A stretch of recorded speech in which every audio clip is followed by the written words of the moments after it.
Welcome to Dark Reality. ये कहानी एक पिज्जा डिलीवरी बॉय के साथ हुई एक सच्ची घटना पर आधारित है। ये घटना जॉन के साथ तब हुई जब वो अपने कॉलेज के दिनों में एक छोटी सी पिज्जा शॉप में पार्ट टाइम जॉब करता था। एक रात करीब 1 बजे जब जॉन अपनी शिफ्ट खत्म करके घर के लिए निकलने ही वाला था, तब अचानक ही पिज्जा शॉप का फोन बजा। जॉन ने फोन उठाया तो कोई आदमी बहुत ही सहमी आवाज में ऑर्डर दे रहा था। पहले तो जॉन ने ऑर्डर लेने से मना करने का सोचा, क्योंकि पिज्जा शॉप का क्लोजिंग टाइम ऑलरेडी हो चुका था। मगर जब उस आदमी ने 4 लार्ज साइज पिज्जा ऑर्डर किए तो जॉन ने ऑर्डर ले लिया, क्योंकि अक्सर बड़े ऑर्डर पर एक अच्छी खासी टिप भी मिलती थी और जॉन को पैसों की जरूरत भी थी। जॉन जल्द से जल्द पिज्जा लेकर डिलीवरी करने निकल पड़ा। डिलीवरी एड्रेस उस पिज्जा शॉप से काफी दूर शहर के आउटस्कर्ट्स में था। देर रात हो चुकी थी और वो रास्ता भी काफी सुनसान था।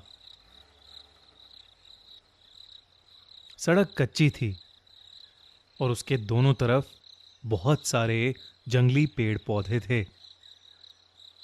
रास्ते में कोई स्ट्रीट लाइट भी नहीं जल रही थी, जिसकी वजह से वहां अंधेरा ही अंधेरा था। कुछ और देर की ड्राइविंग के बाद जॉन उस एड्रेस पर पहुंच गया। वो एक बहुत ही पुराने दिखने वाले अजीब से घर के सामने खड़ा था। वो घर फॉरेस्ट एरिया के अंदर था और उस घर की कोई भी लाइट नहीं जल रही थी, बल्कि आसपास कुछ हलचल भी नहीं थी। बिल्कुल ऐसा लग रहा था कि जैसे वो घर सालों से वीरान पड़ा है और उस घर में कोई रहता ही ना हो। जॉन उस घर को देखकर थोड़ा घबरा रहा था, इसलिए उसने अपने मैनेजर को कॉल किया। वो अपने मैनेजर को वो सिचुएशन एक्सप्लेन करके वहां से वापस चले जाना चाहता था, लेकिन उसके मैनेजर ने फोन ही नहीं उठाया। जॉन अगर बिना मैनेजर को बताए वो चारों पिज्जा वापस ले जाता तो उसका मैनेजर उससे बहुत ज्यादा गुस्सा हो जाता और उसकी सैलरी भी काट लेता। इसलिए जब बार बार कॉल करने पर भी उसके मैनेजर ने फोन नहीं उठाया तो उसने एक बार उस घर के पास जाकर डिलीवरी ट्राई करने का मन बनाया। जॉन जैसे ही आगे बढ़ा, उस घर के अंदर की एक लाइट ऑन हो गई। जॉन को थोड़ा सा कॉन्फिडेंस आया कि शायद अंदर कोई है। उसने डोरबेल बजाई और जोर से कहा, पिज्जा डिलीवरी। मगर कुछ देर तक किसी ने दरवाजा नहीं खोला।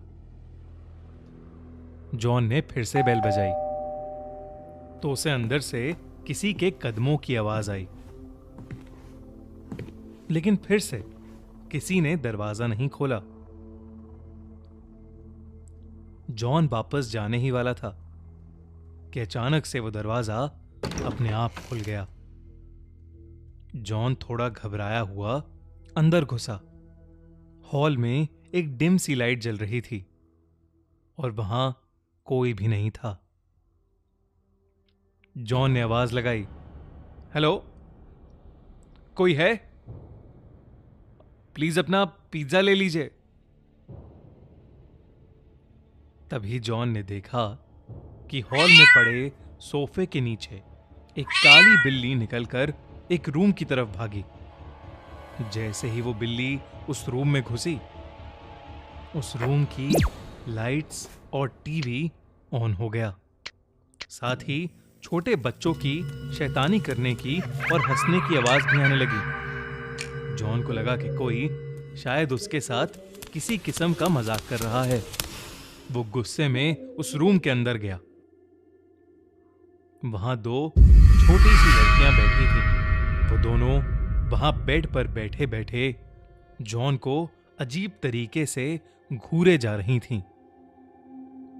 जॉन उनसे कहने लगा कि वो कब से डोरबेल बजा रहा है और वो लोग हैं कि दरवाजा ही नहीं खोल रहे। जॉन उन पर गुस्सा कर रहा था, लेकिन वो दोनों फिर भी वहीं बैठी बिना कुछ बोले बस जॉन को घूरे जा रही थीं। जॉन ने फिर कहा, मैं पिज्जा देने आया हूं। तुम्हारे घर में कोई बड़ा है जिससे मैं पेमेंट ले सकूं? अचानक उन लड़कियों की आंखों का रंग सफेद पड़ गया और उनकी चुप्पी एक खतरनाक हंसी में बदल गई। उन दोनों ने उस कमरे के दरवाजे की तरफ इशारा किया जो जॉन के ठीक पीछे था। जॉन पीछे पलटा तो वो घबरा उठा। उसके हाथ से चारों पिज्जा के डब्बे नीचे गिर पड़े क्योंकि उसके ठीक सामने एक भयानक औरत का साया खड़ा था। ये सब देखकर जॉन डर के मारे कांपने लगा। वो जैसे तैसे अपनी बाइक की तरफ भागा और वहां से निकल गया। उस औरत का साया और वो दो लड़कियां उस घर के दरवाजे पर खड़े हुए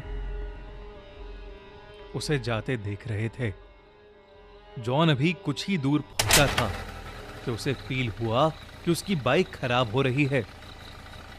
एकदम से बाइक के घिसटने की आवाज आने लगी और बाइक बंद पड़ गई। सहमा हुआ जॉन बाहर निकला और उसने देखा कि उसकी बाइक का टायर पंक्चर था। उसने डर के मारे पुलिस को फोन मिलाया और जल्द से जल्द मदद मांगी। वो आसपास देखने लगा और अचानक ही उसकी नजर बाइक के रियर व्यू मिरर पर पड़ी, जिसे देखकर उसके पैरों तले जमीन खिसक गई। बाइक के पीछे उस औरत का साया और वो दो बच्ची खड़ी थीं। वो तीनों धीरे धीरे जॉन की तरफ ही आ रहे थे। जॉन हड़बड़ा के बाइक वहीं छोड़कर जंगल की तरफ दौड़ने लगा।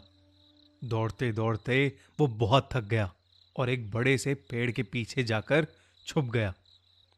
वो बस अपनी जान के लिए दुआएं मांगने लगा कि कुछ ही देर में उसे दूर से पुलिस सायरन की आवाज आई और उसने अपनी बची हुई हिम्मत लगाकर अपनी बाइक के पास वापस दौड़ना शुरू कर दिया। वो वापस अपनी बाइक तक पहुंचा तो उसने देखा कि पुलिस उसकी बाइक की इन्वेस्टिगेशन कर रही थी। उसने पुलिस को सब कुछ बताया और उन्हें उस घर तक ले गया। पुलिस ने उस घर के अंदर जाकर जांच पड़ताल की, लेकिन उन्हें एक जंगली बिल्ली के अलावा उस घर में कोई नहीं मिला। अगली सुबह जॉन को यह पता चला कि वो घर पिछले 3 सालों से खाली पड़ा है, और तो और 3 साल पहले उस घर में एक औरत और उसकी 2 छोटी बेटियां रहती थीं, जिनका एक रोज अचानक मर्डर हो गया था।